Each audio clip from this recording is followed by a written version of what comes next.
we send out these cold emails to the professors. Since the very first line in my email, it's talking about me and that I'm a sixth grade student. And that's what gets the professor's attention because normally they don't speak with sixth grade students. Some things I would like to learn from is when I got my first rejection from an investor or professor because I almost took it as a sign that I might fail in the business.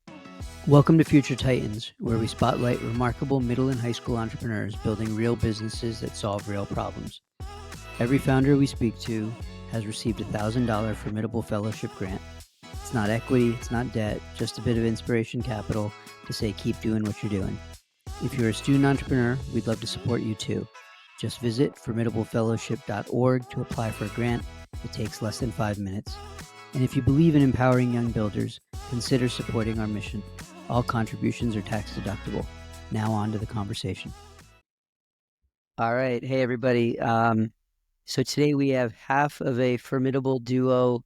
I think the only media company that we backed in our first cohort of Formidable Fellowship grantees. And so we have Ariel here with us. Ariel, can you introduce yourself? Maybe just tell us your name, where you're from, and how old you are. So I'm Ariel Bach, and right now I'm 10 years old, and I'm the founder of Bach Bros Studio. Well, co-founder, which I co-founded with my brother Ellis. And I'm from New York City. Okay. And where do you go to school? Well, I go to school at Wagner Middle School.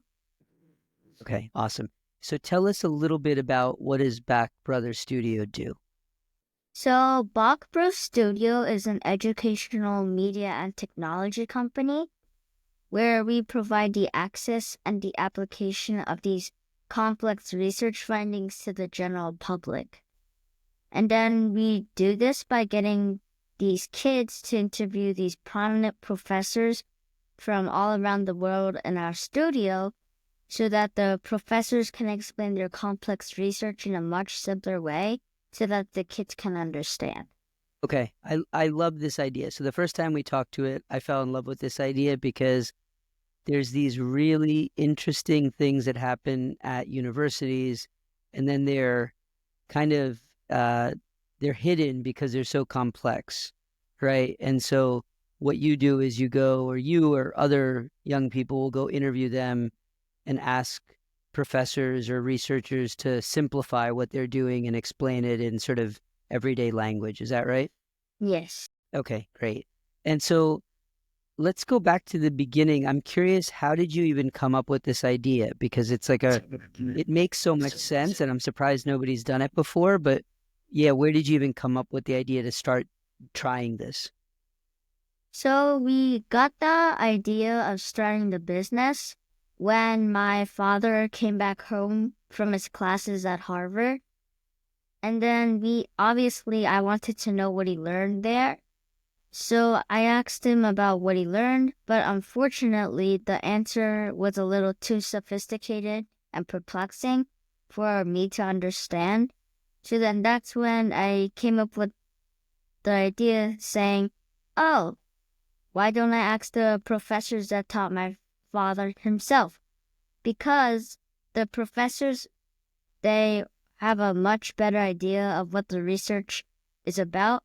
And also, since I'm a kid, they will explain their complex research in a much simpler way for me to understand. Okay, I love it. So you just figured, I'm going to cut out the middleman, which is dad, and you're just going to go directly to the source and ask them. Okay, so you had the idea. How did you get your first professor to do an interview with you? Well, it's mainly just about sending cold emails. But since it was our first interview, my dad reached out to one of his professors on negotiation and conflict resolution. So we sent the cold email, and then we asked if we could set up a time to meet. And that's how we got our first interview. Okay, so I love the cold email thing.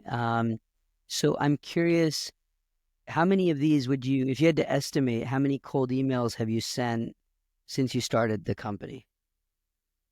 We've sent like a lot, around like 25 to 30 cold emails, but we've done from like 15 to 20 interviews so far. Wow. So the response rate is very high. Like most Yes. people respond. Yeah. Okay.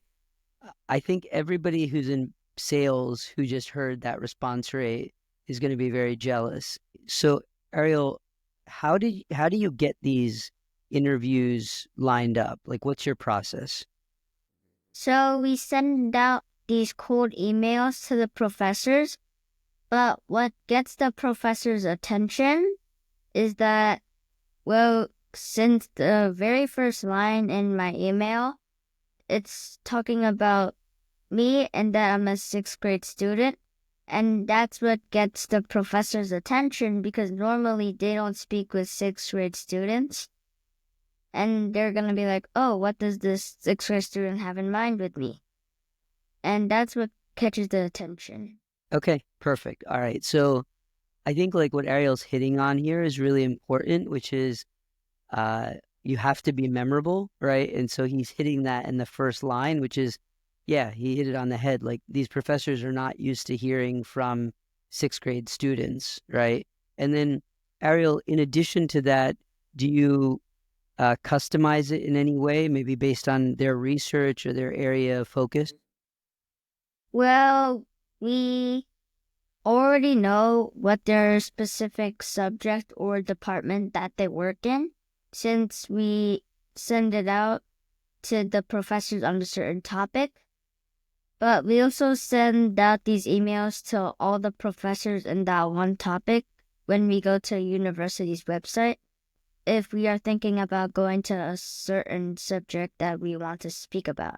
Okay, got it. All right. So I think for any entrepreneur listening, this is really valuable because what Ariel's doing is really smart. He's using this sort of, and not nobody else can use this. He's got this competitive weapon that sort of nobody else has, which is he's a sixth grader. But the other thing he does, which is really smart, is he personalizes it based on, their physics or their psychology or whatever. So they feel like it's not just some mass impersonal email, um, even though it is kind of mass in some ways, but it sort of looks semi-personalized. So yeah, like he's hit on a really sort of profound way of getting access to people. So, Ariel, when you send these emails out, give me a sense for how many you send and maybe how many responses you tend to get. So as I said before, we sent out various emails and the receiving rate is very high because most of the time the professors accept the meeting and try to make time to meet with like a sixth grade student because it's very unique for them. Okay. All right. So you get a high response rate because it's such a unique ask. And so then you do the scheduling and you guys line up a time. What happens between them saying yes and the scheduling happening? Are you doing any preparation in advance of that? Or do you kind of just go to the meeting and say, explain this to me? So we do prepare up the questions before the real interview. And also, I haven't mentioned this already, but we also try to use technology as like an engine for our business. So we sometimes use technology to think of these questions to ask to these professors because normally we don't have like a clear idea of what this is about or like the certain subject. So yeah, we ask technology to give us a series of questions, or we sometimes think of questions of our own. But a key thing we prepare is that we think about the question, what advice would that professor give us? Because it's important for the other kids or other general public to know like how they can also become successful. Okay, that's great. And so when you say you use technology, are you talking about using like ChatGPT and Claude to help with the questions, or what technology are you using? Mainly I prefer to use Perplexity. Okay, cool. All right. And so you use Perplexity, and for those that aren't familiar, what do you do? Do you upload like one of their research documents and then give it a prompt to say, give me questions I should ask? Like, what's the process? So normally we first say like who we are and then what our business is about because it's important to feed the AI as much information to get a better answer. And then we tell Perplexity about the certain subject we're going to be talking about. And then we ask to give us a series of questions based on that subject. Okay, got it. And so I'm curious, what about Perplexity do you prefer maybe relative to ChatGPT or Claude? What made you pick that? Well, for ChatGPT, it's been a while, but I don't think there were these references that you can go back to or these websites on ChatGPT. But Perplexity gives you these websites you can visit based on that thing or prompt you asked the AI. Okay, got it. All right. Okay, so just to be thorough, you want to make sure you can see the sources, like the underlying sources. Okay, I love it. All right, so you get the questions figured out. You then go and do the interview, and you're recording the interview, and then you push it onto YouTube and on podcasts, like on Spotify and Apple as well, or where do you distribute it to? So we do it on all social media platforms, but we don't use like Spotify. We mainly just use YouTube, TikTok, LinkedIn, and Instagram. Okay. That's mainly where we put it. Okay, and of those channels, is one sort of your most popular? Is one grown the most, or the one where you see the most traction? Well, on Instagram, we have shorts, and recently we've been getting lots of views. And as for YouTube, the thing I prefer about YouTube is that as we get more like views, the YouTube automatically pays us. And yeah, YouTube has a lot of views. I think there's more views on that because on Instagram, there's only the shorts and they want to know more about what the video is actually on. So they click the website and then they go straight to the actual video, which is much more engaging. All right, so we talked about the four channels, all primarily video. YouTube's where you make money. So walk me through the business model. How does Bach Brothers make money today? And then we'll get into maybe how you think it will make money in the future. But let's focus first on how do you make money today? So we have several different revenue streams on how to make money.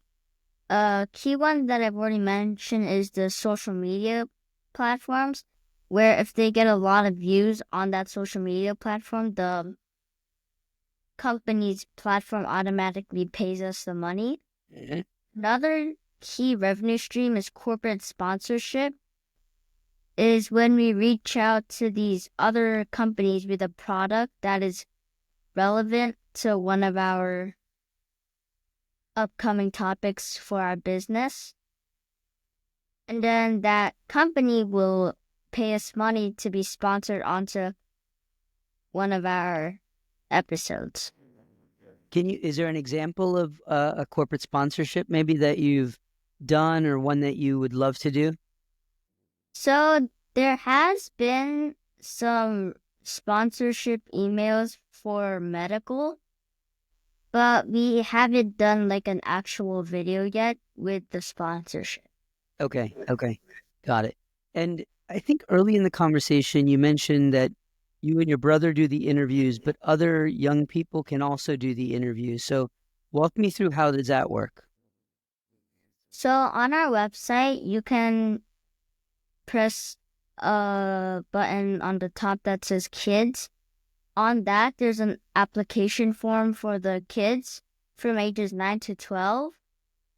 And then they can fill out, and then on it, they also have to do a video based on, like, the videos on what subjects they like, and then what are the qualities that can make them a good interviewer. And then we select them. But also, it's important to get these different applications because obviously me and my brother can't do all the interviews or else we're going to miss a lot of school. So we're going to get these other applications and then we're going to let them know, what's the time they can do an interview. Okay, that's great. So because you can't work on the business full time because obviously you have other commitments. So that makes a lot of sense. I'm curious of the people or the topics maybe that you've done interviews on. Are there a couple that for somebody who's listening or watching this who visits, you guys on YouTube, if they just wanted to get started, like what's a really good interview that would give them a taste of what you're doing?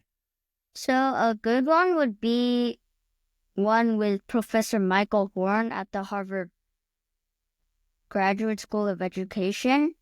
It's on innovative education, where he's talking about blending this in-person schools with online schools.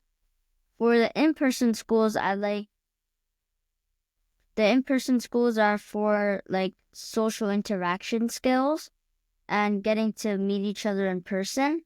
But then this online schools is more for academics because everybody learns at a different rate. Everybody has a different learning level. So you can learn better or learn the skills that you need to know online. Okay, great. Yeah, I listen just for others. I listened to that one. It was a really good conversation and obviously relevant to some of the work that we're doing to build the School of Entrepreneuring. So that's a good one. But yeah, I think go check that one out. I'm curious, Ariel, where did this entrepreneurship kind of streak come from? Are your parents entrepreneurs? Did you take a class at school? Do you just really like Shark Tank? Like, where did this desire to do something entrepreneurial emerge from?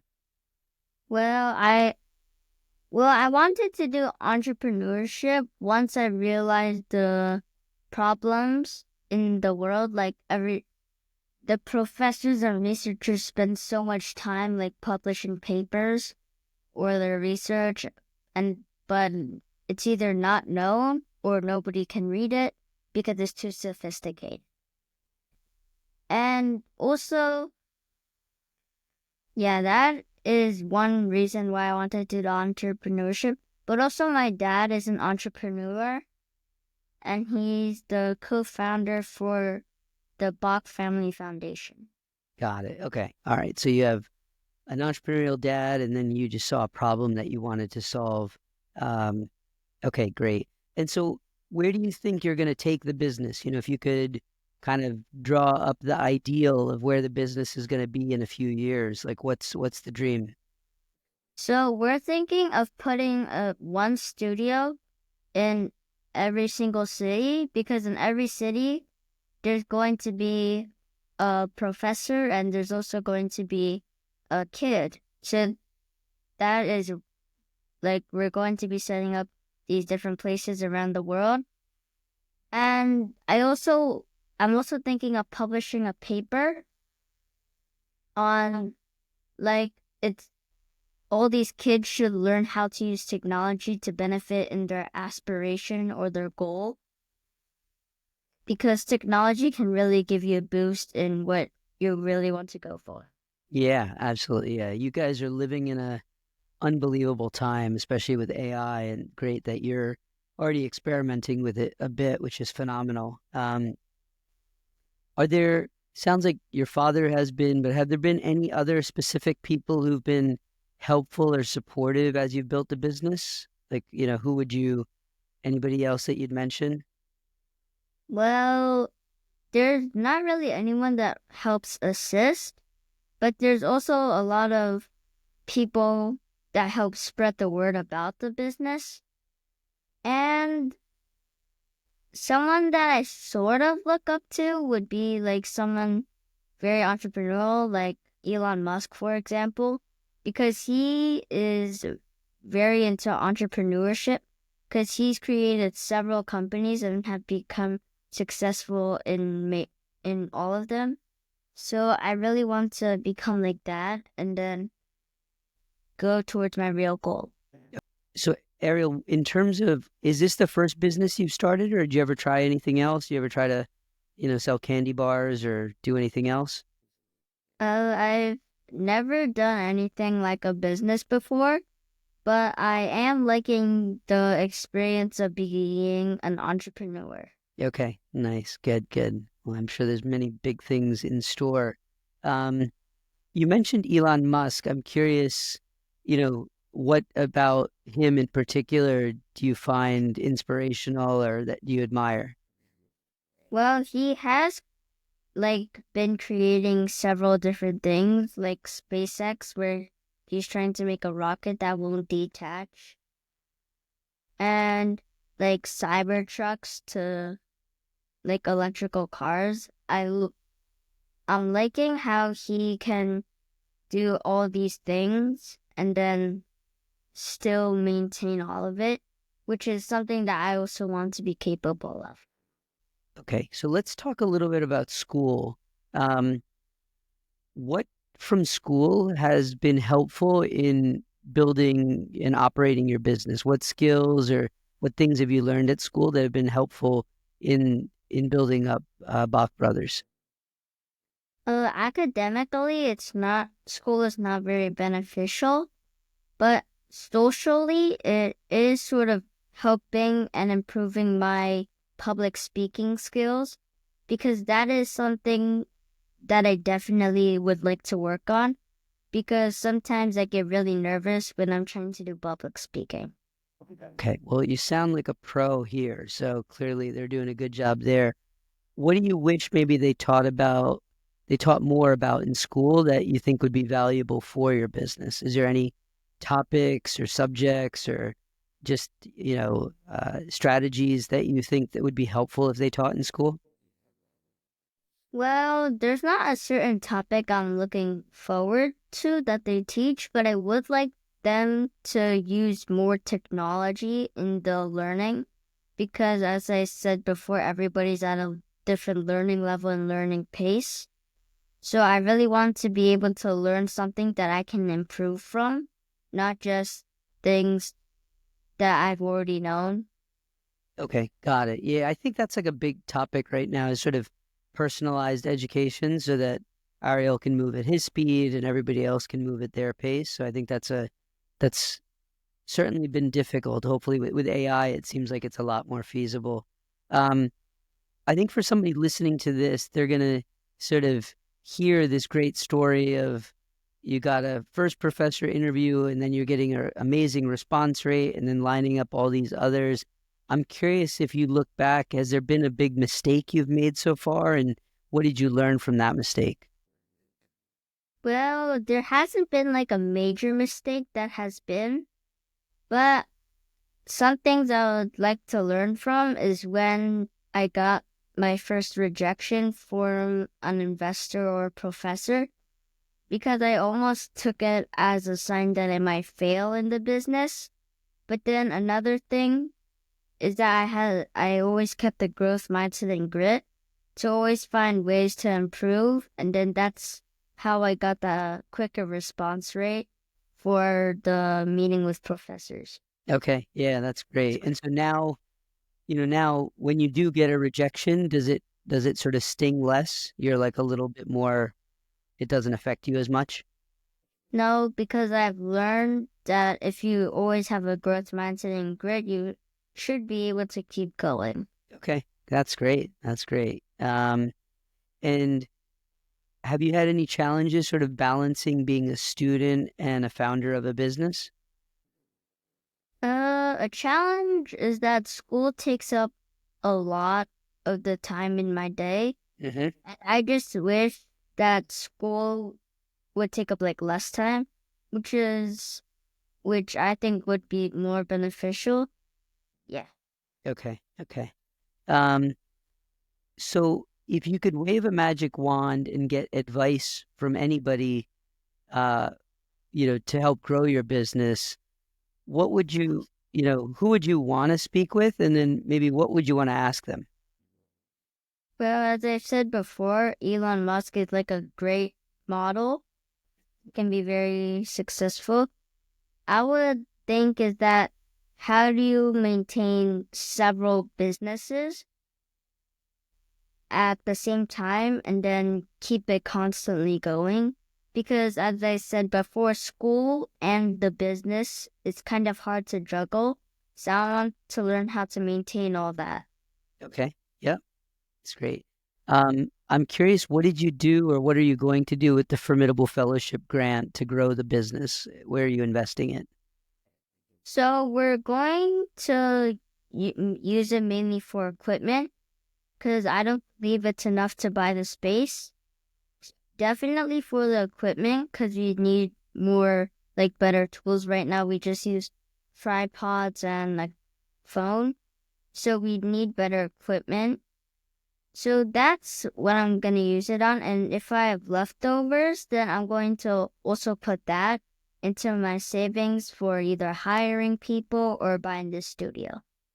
Okay, amazing. That's great. Where I think we talked a little bit earlier about some kind of upcoming travel and things that you're doing related to the business. Can you tell us a little bit about some of these awesome invitations that you've received? So I have been invited to lots of different conferences. Some key ones I would like to mention would be one called Invoked in India that's going to take place in March, and one called ASU GSV in San Diego that's going to take place in April. That's great. And so are you going to be interviewing people on stage or what kind of stuff are you going to be doing there? So at Invoked, they've sent us a list of people that we will be able to interview. I might potentially give a seminar there, but that's dependable. And as for ASU GSV, they haven't really responded yet. Okay, got it. Well, that's exciting. Okay, my sort of normal closing question is, what's one piece of advice you'd give to another student who has a business idea but hasn't started yet? So a clear piece of advice is that you should learn how to use technology, but if you already know how to, you have to discern whether the technology is helping or harming you. Because sure, technology can be really beneficial in creating businesses, but there's also content out there that is created to waste your time. So you have to make sure that you're only using technology to use it for things that can benefit you. Okay, that's awesome. Ariel, thanks so much. You're an inspiration. Congrats on this amazing business and the upcoming travels. You're getting to see lots of parts of the world, and doing really interesting things. So it's very cool. For folks that are interested in learning more about you and the business, where should they go follow you? Maybe mention some of the different places they can go discover Bach Brothers. So there's a website there's Bach Bros Studio. You can just search that up. And then there's going to be a series of episodes you can watch and also the website where you can learn more. Okay. So Bach Brothers Studio, also on all of the big video platforms, YouTube, Instagram, TikTok, etc. So we'll put all of those in the show notes as well. So please do check them out. And then there was the professor of education from Harvard was a good starting point. So for those that want to kind of see how the magic happens, that might be a good place to start. So Ariel, thanks so much and congrats. And we're excited to see where you go. Thank you. All right. Bye. Bye.